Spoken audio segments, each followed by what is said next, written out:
আমার ভাইয়েরা, পুরো পৃথিবীর ক্ষমতা আল্লাহ কয়জনকে দিয়েছেন? একটু জোরে বলেন কয়জন? চারজন মানুষকে আল্লাহ পুরো পৃথিবীর ক্ষমতা দিয়েছেন। এই চারজন মানুষ, এর মধ্যে দুইজন হলো ইমানদার আর দুইজন হলো কাফের। ইমানদার দুইজনের মধ্যে একজন হলেন পয়গাম্বার, নাম হলো সুলাইমান। সুলাইমান আলাইহিস সালামকে আল্লাহ রাব্বুল আলামিন পুরো পৃথিবীর রাজত্ব পাওয়ার ক্ষমতা দিয়েছিলেন। আল্লাহর নবী সুলাইমান আলাইহিস সালামকে আল্লাহ তাআলা একটা তক্তের সিংহাসন দান করেছিলেন। বাতাসকে অর্ডার করা মাত্রই সিংহাসনকে যেখানে ইচ্ছা সেখানে নিয়ে যাইতে পারতেন। পয়গাম্বারের কাছে মানব দানব জিন ইনসান সকলে তার হুকুম মানতে বাধ্য ছিল। আল্লাহু আকবার বলেন, আরেকটু জোরে বলেন আল্লাহু আকবার। এখন জাহাজ গাড়ি হাওয়ায় চলে, ওগো কলেরই বিধান। একদিন বিনা কলে হাওয়ায় চলতো নবী সুলাইমান, মোরা সেই মুসলমান। জোরে কোন মারহাবা। আল্লাহ নবী সুলাইমান আলাইহিস সালামকে আল্লাহ রাব্বুল আলামিন পুরো পৃথিবীর রাজত্ব পাওয়ার ক্ষমতা দিয়েছিলেন। মানব দানব জিন ইনসান সকলে তার হুকুম মানত। এ বাজার, যেই পয়গাম্বার পাখির ভাষা, পশুর ভাষা, এমনকি পিপিলিকার ভাষা পর্যন্ত বুঝতেন, বলুন সুবহানাল্লাহ। নবী সুলাইমানের ইতিহাস কাহিনী যদি বলতে যায় 2-3 ঘন্টা চলে যাবে, ওই দিকে যাওয়ার আজকে আমার সময় হবে না। তাহলে এক নাম্বার, নবী সুলাইমান আলাইহিস সালামকে আল্লাহ তাআলা পুরো পৃথিবীর রাজত্ব বাদশাহী দান করেছিলেন। আর 2 নাম্বার হলো বাদশা জুলকারনাইনকে আল্লাহ তাআলা পুরো পৃথিবীর রাজত্ব পাওয়ার ক্ষমতা দিয়েছিলেন, বলুন আল্লাহু আকবার। সূর্য উদয় হইতে সূর্য অস্তগামী পর্যন্ত, পূর্ব থেকে পশ্চিম পর্যন্ত পুরোটা পৃথিবীর ক্ষমতা, রাজত্ব, বাদশাহী আল্লাহ তাআলা বাদশা জুলকারনাইনকে দিয়েছিলেন। আল্লাহু আকবার বলেন। এই পৃথিবীর জমিনে 1 নয় 2 নয় 1600 বছর হায়াত দিয়েছিলেন, বলুন সুবহানাল্লাহ। আপনার আমার বাপ দাদার 14 গোষ্ঠীর হায়াত এক জায়গায় করলে হবে 1600 বছর। এজুজ মাজুজের ঘটনা আপনারা শোনেননি? কথা কথা তাদের সামনে যে বিশাল একটা প্রাচীর নির্মাণ করে দিয়েছিলেন যেই বাদশা, সেই বাদশার নামই হলো বাদশা জুলকারনাইন। এত বছর ক্ষমতার চেয়ারে বসার পরেও জুলুম করেনি, আদল ইনসাফ প্রতিষ্ঠিত করেছেন। মানবতার কল্যাণে, ইসলামের কল্যাণে আল্লাহর বিধান মোতাবেক চলেছিলেন। আল্লাহু আকবার বলেন। আর সামান্য 2-4 বছরে ক্ষমতা পায় আপনি লাফালাফি করেন, লাভ দেওয়া যাবে না। তাহলে বাদশা জুলকারনাইনকে আল্লাহ তাআলা এমন একটি ঘোড়া দিয়েছিলেন, পৃথিবী ভ্রমণের জন্য ওই ঘোড়ায় উঠে চাবুক দিলে, আঘাত করলে এক এক কদমে হাজার হাজার মাইল রাস্তা পাড়ি দিত। আল্লাহু আকবার বলেন। তাহলে 2 জন ইমানদার, একজনের নাম হলো নবী সুলাইমান আর 2 নাম্বার নাম হলো বাদশা জুলকারনাইন, যাদেরকে আল্লাহ তাআলা পুরো পৃথিবীর রাজত্ব বাদশাহী দান করেছিলেন। 2 জন কাফেরকে আল্লাহ তাআলা পুরো পৃথিবীর রাজত্ব বাদশাহী দান করেছিলেন। এর মধ্যে একজন জালেম বাদশা, নাম হলো বখতেনাসর। এই বখতেনাসরের জামানা আল্লাহ তাআলা একজন পয়গাম্বার পাঠিয়েছিলেন, সেই নবীর নাম হলো দানিয়াল। আল্লাহ নবী দানিয়াল সাল্লাম তার উম্মতদেরকে ডেকে বলেন, ইয়া বানি ইসরাঈল আযকুরু নি'মাতি আল্লাতী আন'আমতু আলাইকুম ওয়া আন্নী ফাদ্দালতুকুম আলাল আলামিন।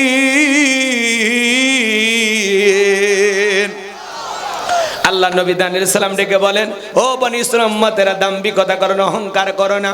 তোমাদের বাপ দাদা কৃতদাস ছিল, গোলাম ছিল, মানুষের বাড়িতে চাকরের কাজ করত। সেখান থেকে আল্লাহ তাআলা তোমাদেরকে মুক্ত করেছেন, স্বাধীন করেছেন। এই জন্য আল্লাহ তাআলার নিয়ামতের শুকরিয়া আদায় করো, কৃতজ্ঞতা প্রকাশ করো। প্রশংসা সেই মহান রবের প্রতিপালকের জন্য তোমরা প্রশংসা আদায় করো, তোমরা তোমাদের নিয়ামতের শুকরিয়া আদায় করো।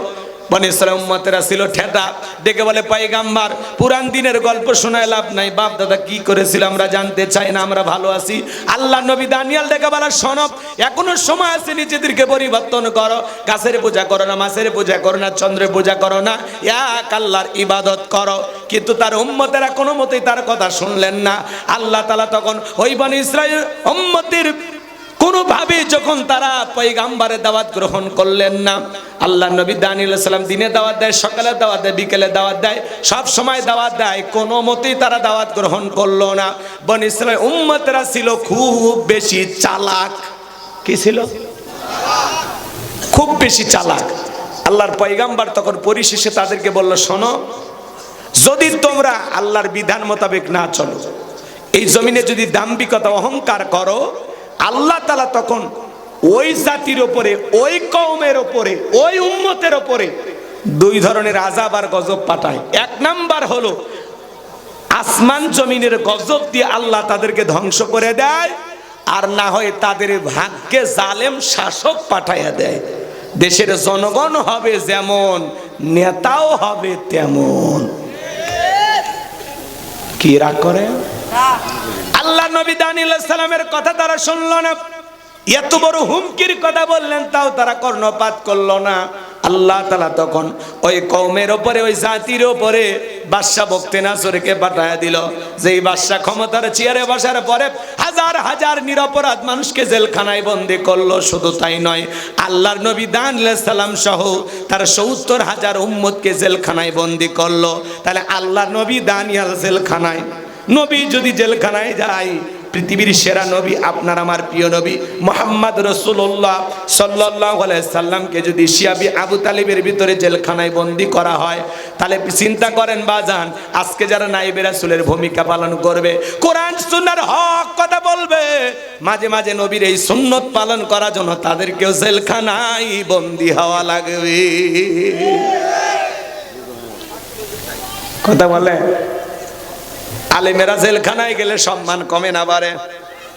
কথা বলেন না কেন? মুফতি আমির হামজা ভাই জেলখানায় গিয়েছিল, ৩ বছর জেলখানায় থাকার পরে বের হওয়ার পরে তার সম্মান কমেছে না বেড়েছে? রফিকুল ইসলাম মাদানী শিশু বক্তা, ছোট্ট মানুষটাকে টেনে হেসড়ে যারা নিয়ে গেছিল, এতে রফিকুল ইসলাম মাদানীর সম্মান কমেছে না বেড়েছে? শাইখুল হাদিস ইবনে শাইখুল হাদিস আল্লামা মামুনুল হক, বাঘের মতো গর্জন, কি চমৎকার! যার কথা শুনলে শরীরে লোম দাঁড়িয়ে যায়। আল্লাহু আকবার বলে, কি আওয়াজ! বাতিলদের মস্তকে থরথর কাঁপ তুলে দেয়। কি হুঙ্কার, কি কণ্ঠ, কি আওয়াজ! ষড়যন্ত্র করে মিথ্যা তহমত দিয়ে ফাঁসি দেওয়া হয়েছিল। বলেন তো, আল্লামা মামুনুল হকের সম্মান কমেছে না বেড়েছে? আলেমদেরকে এই দেশের মানুষ কলিজাতে মহব্বত করে। ডক্টর মিজানুর রহমান আজারি ভাই ৪.৫ বছর এই দেশের মাটিতে তাকে ঢুকতে দেওয়া হয়নি। বীরের বেশে আজারি ফিরে এসেছেন। যারা ষড়যন্ত্র করেছেন কুকুর বিড়ালের মতো পালিয়ে গেছেন। কথা কোন ঠিক কিনা? চাপাইয়ের মাটিতে এসেছিল হাজার হাজার মানুষ, যেখানে যা সেখানে লক্ষ লক্ষ মানুষের ঢল। ইসলামের এই গণজোয়ার প্রমাণ করে আগামীর বাংলাদেশ ইসলামের বাংলাদেশ, আগামীর বাংলাদেশ কোরআনের বাংলাদেশ। কথা বলে ঠিক কিনা? এদেশের মানুষ আলেমদেরকে কলিজাতে মহব্বত করে। আলেমদেরকে মিথ্যা অপবাদ দিয়া, তহমত দিয়া, মামলা হামলা দিয়ে, ফাঁসিয়ে দিয়ে আলেমদেরকে এই দেশের মানুষের মন থেকে আপনারা মুছতে পারবেন না, পারবেন না, পারবেন না। কথা বলে ঠিক কিনা? জবান আল্লাহ কথা বলার শক্তি দিয়েছেন, যতদিন হক কথা বলবো আমরা ততদিন। কোন বাতিলের চামচামি করার সুযোগ নাই। আমরা কারো পা চাটা গোলাম হতে চাই না। আমরা গোলামি করব কার? জোরে বলেন কার? তাহলে মাঝে মাঝে আলেমেরা যদি জেলখানায় যায়, বুঝবেন নবীদের সুন্নত পালন করতেছে। কথা কয় না? কে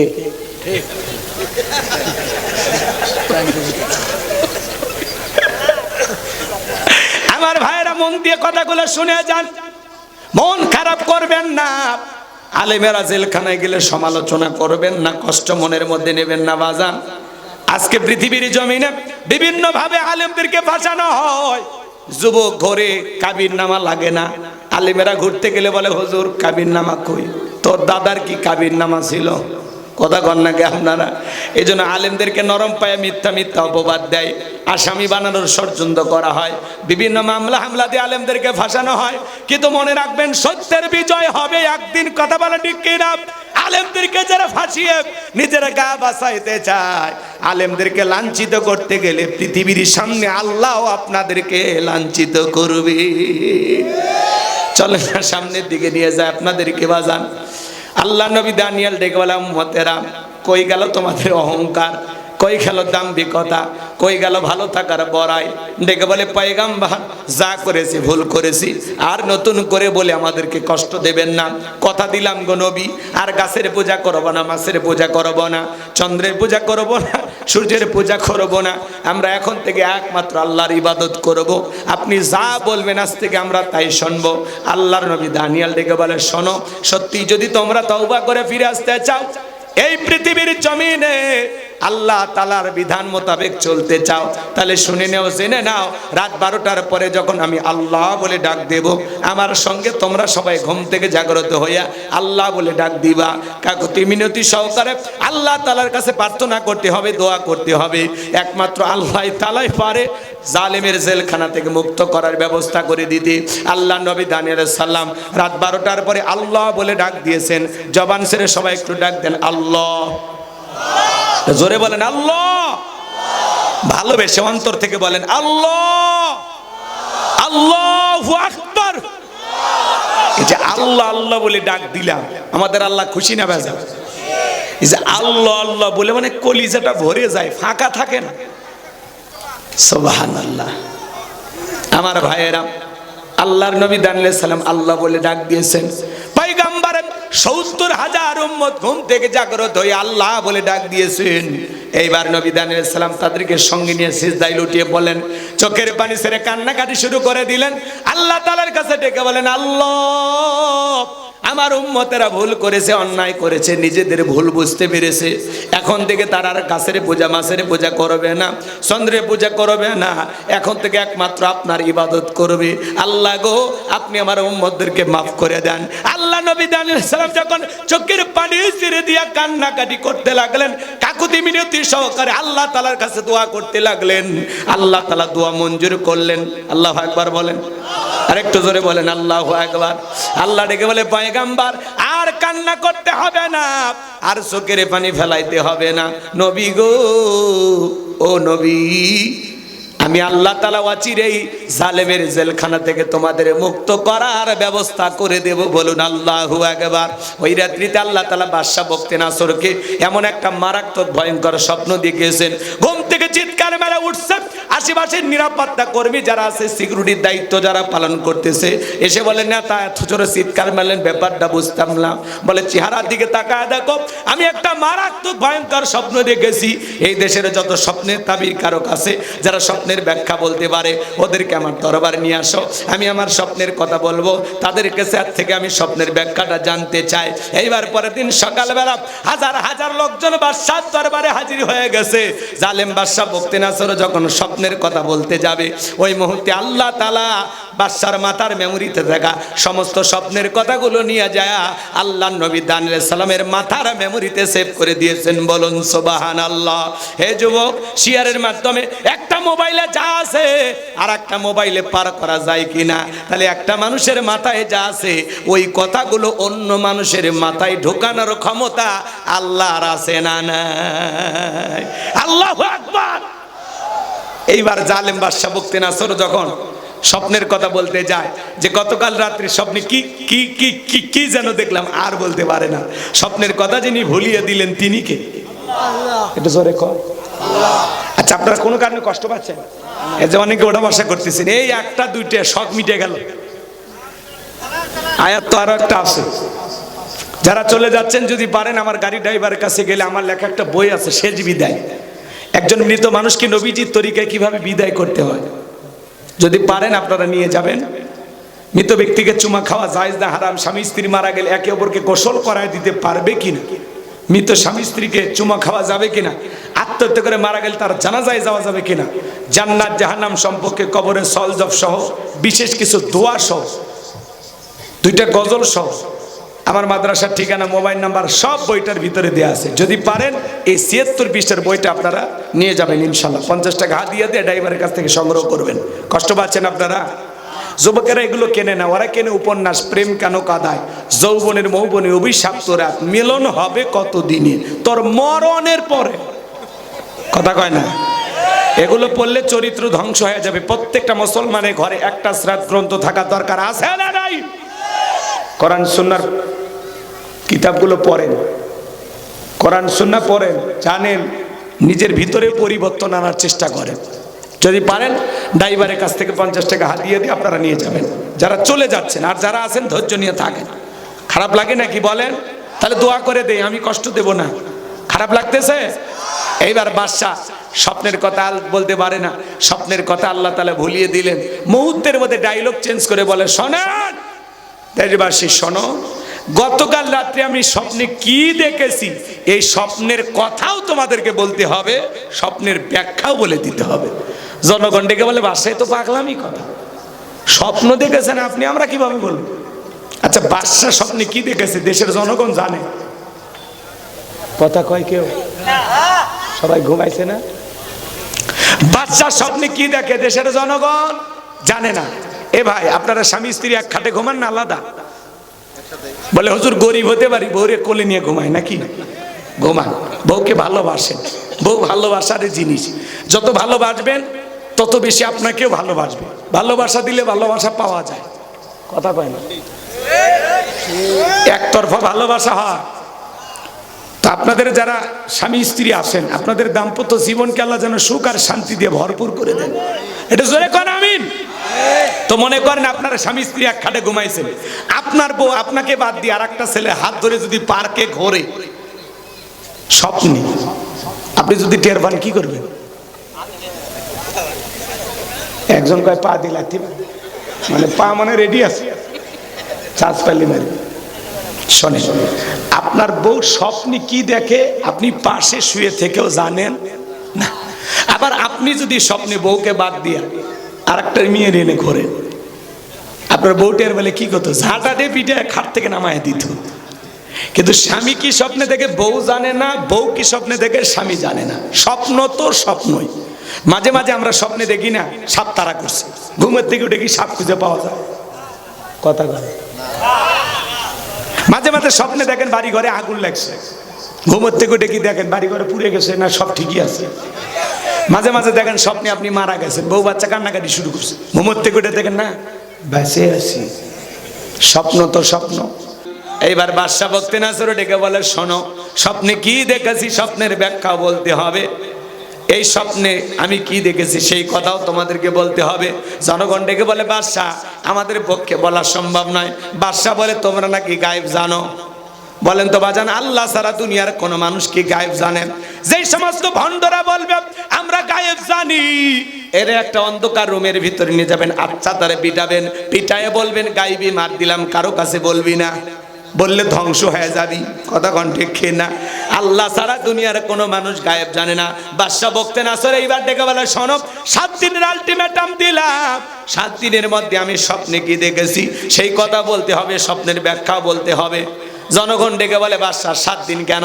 7 বছর সময় দিলে আমরা বলতে পারবো না আপনি স্বপ্নে কি দেখেছেন। জেলার জেলখানা দিয়ে ঘুরতেছে। আল্লাহ নবী দানিয়েল ডেকে বলে, জেলার দেখে মনে হয় টেনশনে আছেন, ব্যাপারটা কি? সমস্ত ঘটনা খুলে বলল। আল্লাহ নবী দানিয়েল ডেকে বলে, জেলার তুমি তোমার বাদশার কানে খবর পৌঁছায় দাও, তোমার বাদশা স্বপ্নে কি দেখেছে, স্বপ্নের ব্যাখ্যা কি হবে, দুইটাই আমার জানা আছে। জোরে কোন মারহাবা। আল্লাহর নবী বলতে চায়, আপনারা কি শুনবেন? যেহেতু ওটা বসা করতেছেন আর সামনের দিকে যাব না, আমার যুবকেরা অনেক কষ্ট করে আয়োজন করেছেন, ওদের জন্য দোয়া দিয়ে আপনাদের কাছে দোয়া চেয়ে আজকের আলোচনা আমি এখানে শেষ করতে চাচ্ছি। বাদশার ঘটনা এবং হযরত আলীর সে সমস্ত ঘটনাগুলো বলতে গেলে আরো সময় লাগবে, ওইদিকে না যায়। হযরত আলীর কথাটা 1 মিনিটে শেষ করে দিই। শোনেন মা বোন যারা আওয়াজ শুনতেছেন, মা খবরদার মা ব্যাপারটায় চলাফেরা করবেন না। 4টে আমলে আপনাদের জন্য 8টা জান্নাতের দরজা খোলা। 1 নাম্বার 5 ওয়াক্ত সালাত, 2 নাম্বার রমজান মাসে রোজা, 3 নাম্বার হলো ফরজ পর্দা, 4 নাম্বার স্বামীর খেদমত। আল্লাহ তাআলা মা বোনদেরকে 4টি আমল করে 8টি জান্নাতের দরজা খোলার মতো যোগ্যতা দান করেন। একটু জোরে কোন আমিন। আর যারা গাড়ি চলে যাচ্ছেন গাড়ি থেকে বই নিয়ে যাবেন ইনশাআল্লাহ।